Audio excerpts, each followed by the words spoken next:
Hello. All right. So, Allisha, how are you today?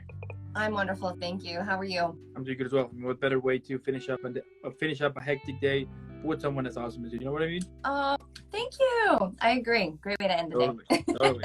So, welcome to the show. It's so cool to have you here. Before we start, I have to give you a proper welcome, proper intro. If you have seen some of my episodes before, you know exactly what I'm about to do. If not, that's fine because then I can surprise you. So let me just show you real quick. Hi, Sherry.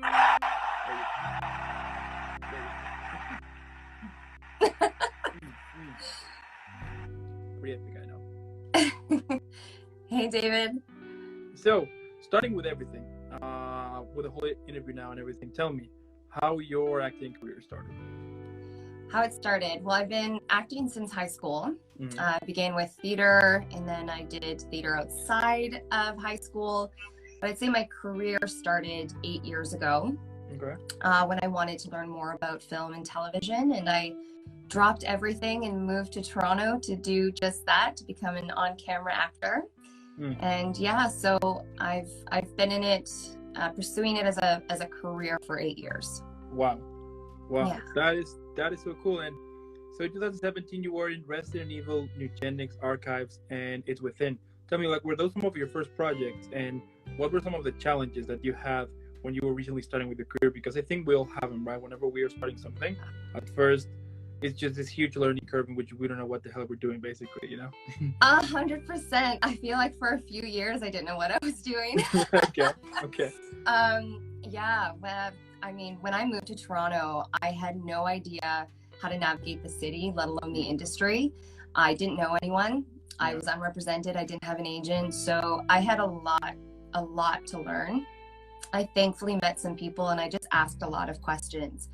These two projects, Resident Evil and It's Within, they were a couple of my first projects that I'd ever done. Okay. And it was nice because Resident Evil was a group of people who were just wanting to have fun.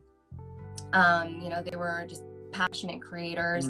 And so I got to kind of see that more laid back set. And then It's Within was a group of professionals who were pursuing a career in film. And so I got to see very early on that different type of dynamic, and it helped me kind of decide where I wanted to be in the career and kind of the projects I wanted to pursue and how to navigate what those projects look like.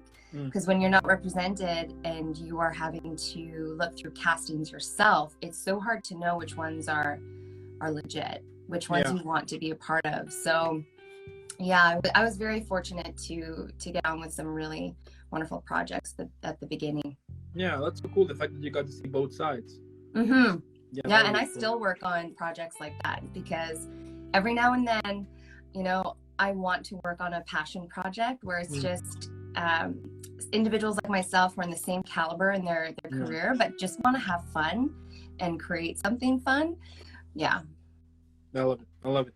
And later on, you were in Hope, Go Get Davy, and Real 2. But tell me, like, how you usually prepare a character. I mean, I understand, of course, it depends on the role and all that, of course. But like, what usually sets you off in this kind of a journey, let's say, in which you are creating this character? Yeah, well, those three projects are completely different. There's a drama, a comedy, and a horror, and how I prepare those characters are very, very different.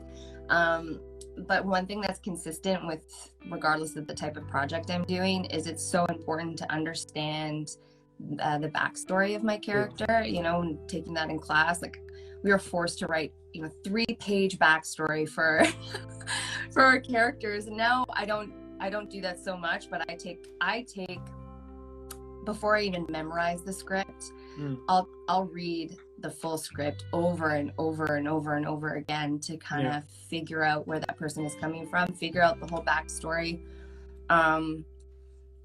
Lately I've been doing a lot of comedy, and with that character development, the things you kind of want to focus on are different, more of their quirks, especially if when it comes down to how I hold my body. Everything's a little more animated, whereas drama, everything's a little more subdued. You need to dial things back and they need to feel more natural. But yeah, that's great. Yeah, I like it. And like, what are some of the things that you enjoy when you are like in this process of character creation? It's one of my favorite parts. There's something about when you are reading about a character and then all of a sudden it jumps off the page. You are bringing it to life. You're bringing it to the physical plane. And my favorite part is when you kind of have that aha moment where you're like, oh my gosh, all of a sudden I get this person. Yeah. I understand how they would walk in the world. I don't know, that aha moment for me. And then when you present it in front of the director or sometimes the writer for the first time, and oh, doggy. I'm surprised mine's not at the door giving me a hard time. When you present your version of the character to the director and the writer for the first time, and then you can tell that they're impressed. I think that is just the overall journey of character development from start to presenting it. Okay, I like it. And then you were in Believers. How do you like the movie? But tell me, like, what do you think it's important for storytelling? Well, first of all, the story has to make sense. Yeah. The viewer needs to be able to follow along the journey. And I think for most of us, we want to be along that journey. We want to follow the story and hear more about the story if the characters are driving the plot. You know, you need to fall in love with the characters. So you can tell a really great story, but you're going to lose interest if people can't fall in love with the characters themselves or relate to them in some way or shape or form.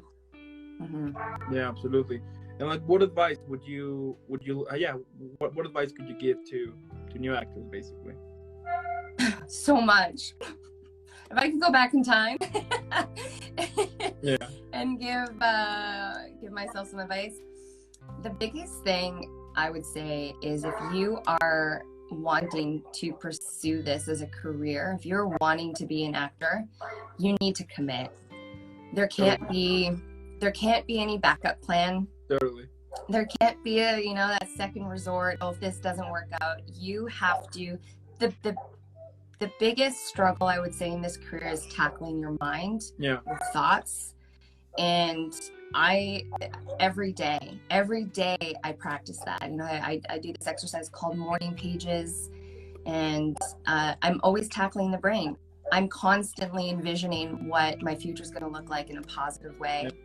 There's no room for failure. There's no room for anything else except succeeding. This is it. That's all. And so when you have that mentality, it's easier to kind of to push through the hard times and keep going, because most people give up. I think they say, like, if you're still in it after 6 years, there's a good chance you'll probably stay in it. Totally. It's welcome to the trenches. I love it. Yeah. I love it. I love that. Now, you're also co-producing and starring in the drama series Two Brothers that is set to air in Amazon Prime. And what can you tell me about it, and what can we expect to see in that show? Now, before we continue, just 1 second to see why one of the dogs is barking like super crazy. Yeah. Give me one quick second. I'm so sorry for this. No worries. Second. I'll be right back. Hi, Trinity. Super quick.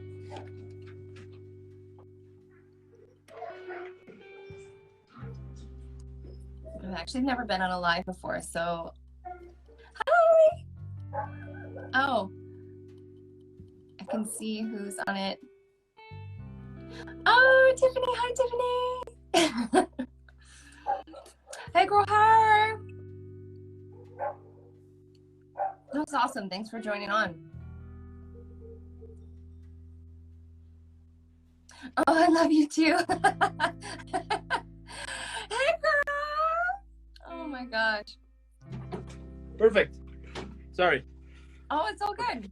I'm just seeing who's signed on. That's awesome. I love it. Feeling the love. Stop it. I love your hair. So as I was saying, so you are also co-producing and starring in the drama series Two Brothers that is set to air in Amazon Prime, which that's badass. Yeah. But tell me, like, what can we expect to see in that show? It is a juicy show. I'm not gonna lie. It is about two brothers, both a visible minority, both Black, who moved to a small town, and one of which is gay. So it's a great LGBTQ plus series, and it kind of shows them trying to navigate living in a small town as well as the lives around them. Okay. I don't know if you've ever seen the show Elite, but Elite has some really juicy scenes, sexy scenes. So it's like a drama, love, romance. Yeah. Okay. Yeah. It's going to be on Amazon Prime, Out TV, and Fearless. And Out TV and Fearless are LGBTQ plus streaming services. So I think that's kind of the targeting community, who I think really appreciate the story that's being told. Yeah, absolutely. And you are also writing, producing, and starring as well in the sketch comedy show Stony Lonesome. Yeah. Can you also tell me about that show? Yeah, it's a sketch comedy series. We shoot it out in Belleville, and Stony Lonesome, the title of the show, there actually used to be a part of Belleville that was called Stony Lonesome, and it was the part of town that was a little lower class. You know, the roughhousers, the ones who would always get in trouble. And there's a Stony Lonesome everywhere, pretty much. And so this show kind of follows the lives of people in that town, the gentrification happening. So you have people from the big city moving into these areas and that clash of classes. The nice thing about this sketch comedy show is it actually has a bit of a story arc, and you have reoccurring characters that you can fall in love with, which is kind of different for a sketch show, because usually it's one sketch and then it's done. Yeah. So people get a really nice overall feel of what Stony Lonesome is all about and the people that live in Stony Lonesome. That's so cool. I like that. Okay. That is so cool. And I just wonder, how you usually get inspired? I mean, to start writing, and also where does your passion for acting goes? I mean, how are you able to do so many things? Where that passion for do so many things comes from? Well, I've always been a creative person, and when I first made the decision to go into this field, I wanted to make a difference. That was my main focus. And so I wanted to be able to, inspire people, share stories that were really important, shine light in dark places. Yeah. And so when it comes to writing or creating, and it's easy to be passionate about it when you wholeheartely believe in what you're sharing and what you're saying. And so, I mean, every project that I've been on, I've been very fortunate, because every single one I've been able to really find myself in those projects. So I don't always have to go looking for the passion. It's kind of just always there. No, but it's true. Sometimes it's so interesting that sometimes whenever you are putting too much pressure on something, when you're desperate to create something, it just never happens, And the moment, the moment when you least expect it, you get an idea, and then another one, and you start to create something. So it's so interesting, that part, that when you search it more, it will not come, and when you kind of don't, it will be there. You know what I mean? That's so true. It's very true. Yeah, you can't force it all the time. Oh yeah. No, yeah. Sure. Yeah, and if you could describe if you could describe a movie in which all of the characters you have played at the moment will gather for a party, what would be the name of that movie? I have never played the same character twice. And I played some really crazy ones. Yeah. So I think I would call it Light the House Up, because I feel like if all of my characters were to be under one roof at a party, I feel like it would probably end up in flames. Okay. Some shit would go down. Yeah, I agree. Okay. I play some really crazy characters. I like it. Who knows? Maybe we have an idea for a project there at some point. Yeah, maybe. This question I thought was so interesting, because I was like, could I even write a story that had all of these characters? And then I thought, this is a great challenge. I might want to, or a close version of it, because it would definitely be interesting. yeah, absolutely. It it would be pretty cool, and also at the same time, I mean, I'm just guessing now that that also to add like your version, you know, like you know what I mean? Like you have like your characters, but also you know, that would be cool. Yeah. How would I navigate a space with all of these different characters? Yeah. Oh, you've given me some food for thought. That's what we're all about here. And if you could describe your career at the moment on a movie, TV show, book, or even a play, what would be the title of it? The title would be "The Time Is Now." Okay. And I think it would be a movie. I feel like my career is at that pivotal place. Yeah.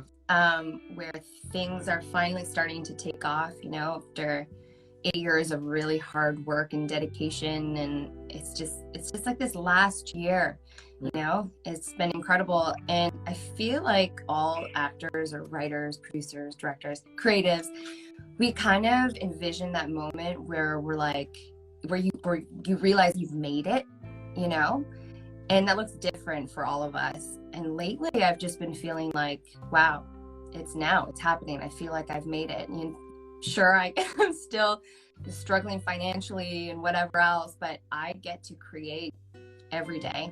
I'm working from project to project. I'm living my dream. I feel like I've made it. The time is now. I'm in it. It's great. Yeah, absolutely. Yeah. I can understand that. I mean, at the end, it's so interesting that whenever you're like in the process of like starting something, it is so it is so interesting that you just don't. Yeah, that at first it's difficult and at first you don't know what the hell you're doing, you know. But as long as you stay on the path and as long as you stay focused on that same on a journey, regardless of how difficult it is and how stressing it might be sometimes, at the end the fact that you're able to pushing harder and pushing forward, it is also kind of the test if you really want something or not, you know what I mean? Yeah, totally. If you work hard enough, you'll get there. There. Yeah. I agree. And if you could describe again your career, but now on a drink, which one would you choose? Okay, I had to think hard about this one, and I decided that it would be a Moscow Mule. Moscow Mule. Yeah. Have you ever had one? Well, it's actually you're the third person who told me that, so that's interesting. No, really? Yeah. Interesting. Yeah, interesting. It's one of my favorite drinks. Mm-hmm. But then I also felt like this could work because it's one of those drinks where if you take your time with it and make it properly, it's so good. You know, it's got a spicy kick, but it's also sweet. Yeah. And you can have it with vodka or tequila, so it's guaranteed to be a good time. Yeah, I like it. I like it. Career. Yeah, I like it. You know, like part of what I like about this question is that, like, for example, some people would say wine. I think most of the time they would say wine, Moscow Mule. Yeah, you're the third. People have good taste. Yeah. And like sometimes they're like very crazy drinks, but ooh, spicy margarita. Yeah, that could also be a good I'm one. thinking at some point it would be cool if I get the chance to have all of the drinks that most of the actors have told me and then drink them, you know. I mean, maybe of course, not all in one go, though. No, yeah. I mean, yeah, of course. I mean, otherwise it's gonna end horribly. But yeah, you know the point here. So. I love it. And like my last question here is like, what motivates you? You know, we all have those days in which we want to quit. You know, we think that we have worked enough, or we might think that it's just not cut it. You know, that is not the way that we want it to. You know, so like getting inside all of those toxic thoughts is super easy. But like, what gets you out of it? You know, what gets you basically out of all of those toxic moments and just to keep focusing on the thing that you like the most?